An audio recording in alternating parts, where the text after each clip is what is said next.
Throwaway, because I don't want my personal account linked to this, but I needed to get the story out. I'm 32 now, a brand new owner of a mid-sized contemporary gallery in the same Rust Belt city where I grew up. Last Friday was our inaugural exhibition, and I served my justice ice cold in front of 200 guests, an arts reporter, and a live stream audience that peaked at 11,000. I can finally exhale. Back in sophomore year, I was the skinny scholarship kid who spent lunch periods sketching in the far corner of the cafeteria, so greasy pizza wouldn't splash oil on my notebooks. My world was graphite smudges, portfolio deadlines, and the dream that a top art college could be my ladder out. Brandon Weller, quarterback, walking grin, future insurance adjuster, and his orbit of satellites hated anyone who operated outside their fluorescent hierarchy. They called me Doodle Boy. They'd flick erasers at the back of my head. Harmless, until it wasn't. 3 weeks before the regional youth art showcase, I stored my finished canvases in the supply closet behind Ms. Ramirez's classroom. The collection was my heart on panels, portraits of factory workers, rust-flaked machinery, all rendered in haunting monochrome washes. I found the door splintered the next morning.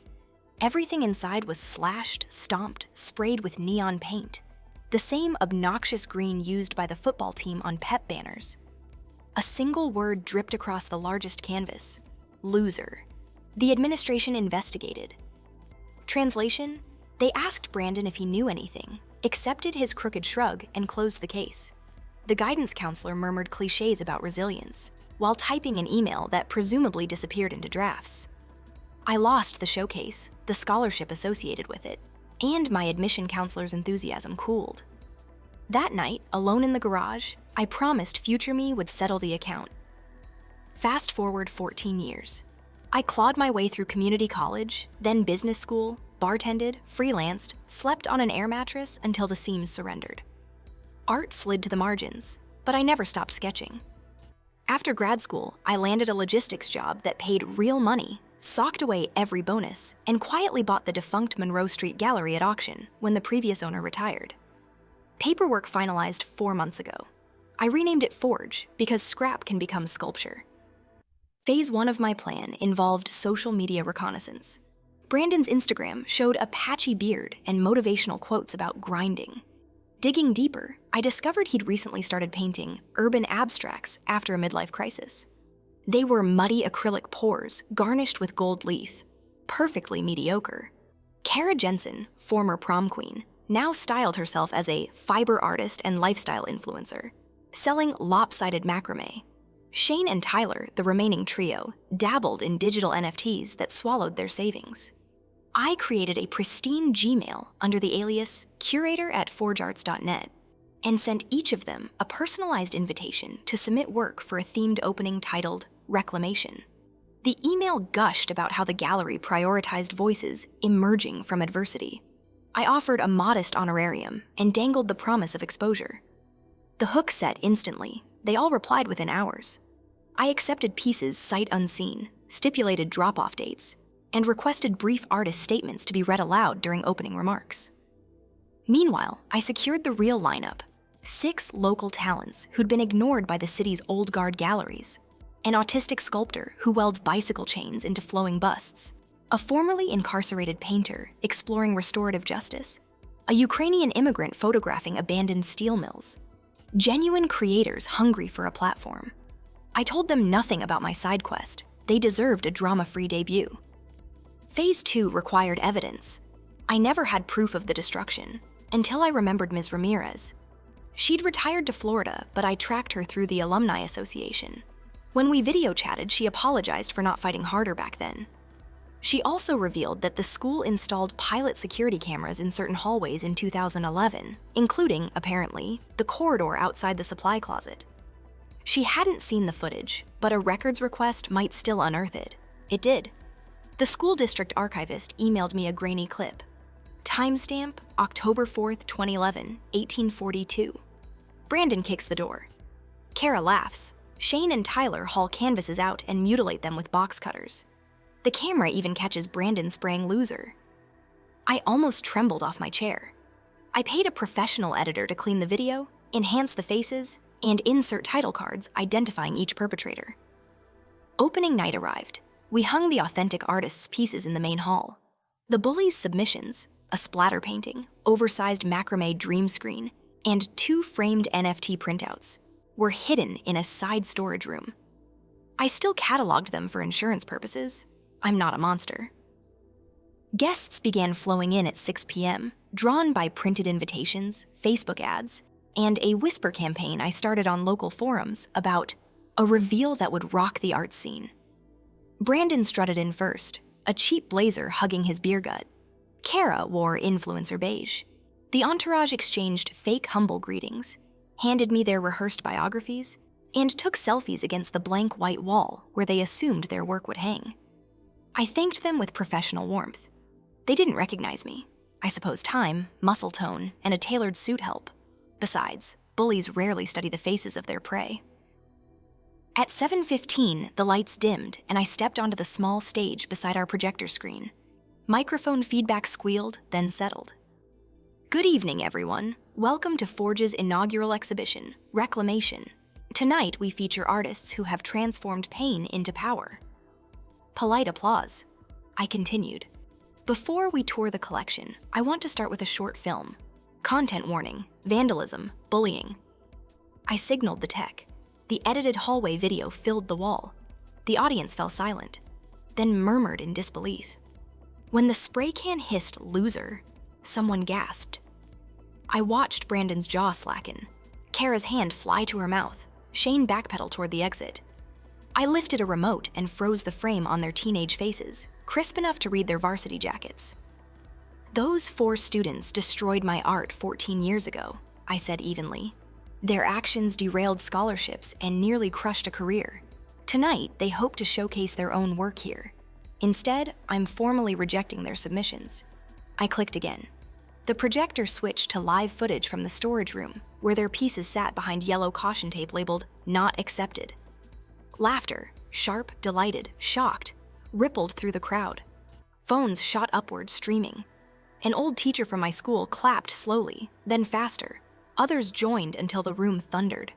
Brandon lurched toward the stage, face blotched crimson. "This is slander," he yelled. "Slander requires falsehood," I replied.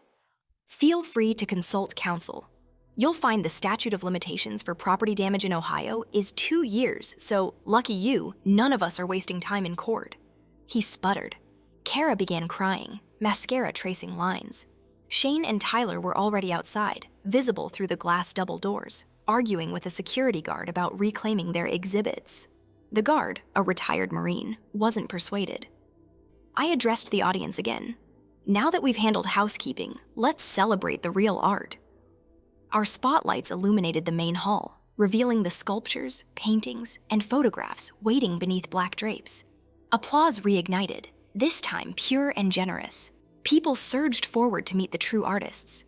A local news crew's camera pivoted toward them, ignoring Brandon's impotent ranting. Vindication tasted fizzy on my tongue. Some might call the next piece petty, but I'd planned every frame. The refreshments table offered cookies shaped like paintbrushes and little spray cans decorated with the word "winner" in fondant. We premiered a short documentary featuring interviews with each chosen artist. Between segments, quotes about resilience flashed, none of them from Brandon's motivational feed. Throughout the evening, I kept an eye on the exiled 4 loitering on the sidewalk, hoping someone would beg them back inside. No one did. A few onlookers recognized Brandon from the big screen and snapped photos like they'd spotted a reality TV villain. By 10 p.m., we'd sold 8 pieces, reserved 3 for private collectors, and secured a grant pledge from the city's Arts Council representative, who called the show the exact jolt our community needs. When the last guest departed, I locked the doors, turned off the marquee, and finally let the adrenaline drain. Saturday morning, my phone buzzed nonstop. The live stream clip hit the front page of EMT Pro Revenge, R Justice Served, and even R Fuck Around and Find Out. Comments poured in. Chef's kiss. High octane karma. The gallery's follower count quadrupled overnight. More importantly, the 6 featured artists received direct commissions and interview requests. I spent the weekend coordinating opportunities for them, grinning every time I forwarded an email. On Monday, I found an envelope shoved under the gallery door. Inside lay a torn check for $5,000 and a note in Brandon's barely legible scrawl. "We were kids. Let it go." I taped the fragments to the storefront window beneath a sign reading, "Refunds not available." The sun bleached the paper by Tuesday. Some friends have asked whether I feel lighter now, whether revenge truly satisfied. Here's the honest answer. Yes, but not because they suffered. The satisfaction came from reclaiming the narrative they tried to write for me. Their chapter is now a cautionary footnote in a story that belongs to the people whose art covered my walls that night. I kept the vandalized canvases all those years, the ones they thought were garbage. The gouges and spray paint actually preserved the rawness of teenage ambition better than any pristine piece could. Yesterday, I hung the largest in my office. The neon loser slash still screams across it, but I mounted a brass plaque underneath. Restoration in progress. Every morning I look at it and remember that some debris is worth displaying, not as a wound, but as proof that it failed to kill what mattered. So that's my tale. If you're reading this because someone shared the link and you're nursing your own cafeteria bruise, know this: time alone doesn't fix anything. You have to engineer the payoff. Do the work, document everything, keep your receipts, and when the curtain finally rises, deliver the twist with perfect lighting and crystal clear audio. I don't expect Brandon, Kara, Shane, or Tyler ever to apologize. Forgiveness is a luxury I'm not budgeting for. But I'm open noon to 6, Wednesday through Sunday, if they want to buy tickets like everybody else. The price just doubled. I kept my vengeance plan secret from mentors. Not out of shame, but efficiency. Some battles need a committee. Revenge needs a single author. Still, I wasn't reckless. I scheduled a consultation with an attorney specializing in defamation and event liability. She watched the raw hallway tape twice, asked whether I could authenticate chain of custody, then nodded. If everything is factual, you're golden. We drafted waivers for guests acknowledging potential sensitive content. Mitigation locked. My best friend Lena served as co-conspirator, though I shielded her from specifics to keep liability minimal. She handled marketing, lining up food trucks, and persuading a local brewery to sponsor with limited edition cans. She also suggested the live stream. "If we're making a statement, let's make it global," she said, drumming her fingers on the portable encoder. I hesitated. Public humiliation felt satisfyingly precise when confined to the room, but digital virality could mutate. Lena raised an eyebrow until I agreed. The day before launch, the bullies delivered their pieces for installation. I wore coveralls and a dust mask, pretending to be a hired preparator. Kara shoved her macrame into my arms without eye contact and complained about street parking. Brandon attempted small talk, clearly fishing for compliments on his canvas. Up close, the paint job looked like a toddler's accidental spillage, except toddlers aren't usually this self-congratulatory. Watching him squint at the blank walls, trying to guess where his piece would shine, was a dessert I didn't even have to order. That night, Lena and I taped name cards under the real artist's works until 2 a.m. The space seemed to pulse with possibility. Before locking up, I wheeled the bullies' submissions into storage and draped them with blackout fabric. I clipped the caution tape, but left it loosely coiled, ready to restring. Every detail rehearsed: projector cues, speech cadence, exit routes in case someone tried to launch fists instead of arguments. During the event, while the audience mingled, I moved like a chess player 6 turns ahead, refilling wine, adjusting track lights, eavesdropping. I heard Kara brag to a city council aide that her piece symbolized the knots society places around feminine potential. The aide nodded politely while secretly tapping a voice memo. Brandon cornered a reporter and pitched a human interest angle about reinventing himself after a workplace burnout. Each lie felt like a deposit into my satisfaction account. When the video finally played, my heart rate didn't spike. It steadied, as if the universe had calibrated. Watching their teenage faces upscaled to high definition crystallized the asymmetry of time. How a cruelty that took them 8 minutes had echoed through my entire adult life. The audience reacted exactly as hoped: horror, outrage, then fierce solidarity. Someone near the front muttered, "I remember shit like that." Revenge, I realized, isn't solitary. It's communal recognition that a rule was broken. After the crowd shifted to celebrate the featured artists, I descended the stage and handed Brandon's biography back to him. He stared at the packet like it was radioactive. The text he'd printed in bold, "Brandon believes art heals divisions," looked absurd now. He tried a pacifying smile. I answered with silence, letting him feel how useless charm becomes when the mask is peeled. Security escorted them out, but not before Kara blurted, "We were kids!" Lena, filming from the side, zoomed in as I replied, "So was I." That clip became the meme of the weekend, subtitled in 4 languages and remixed over drum beats. Sunday evening, my inbox pinged with a message from a podcaster who covers restorative justice. He wanted to ask whether I'd consider a mediated conversation with the bullies.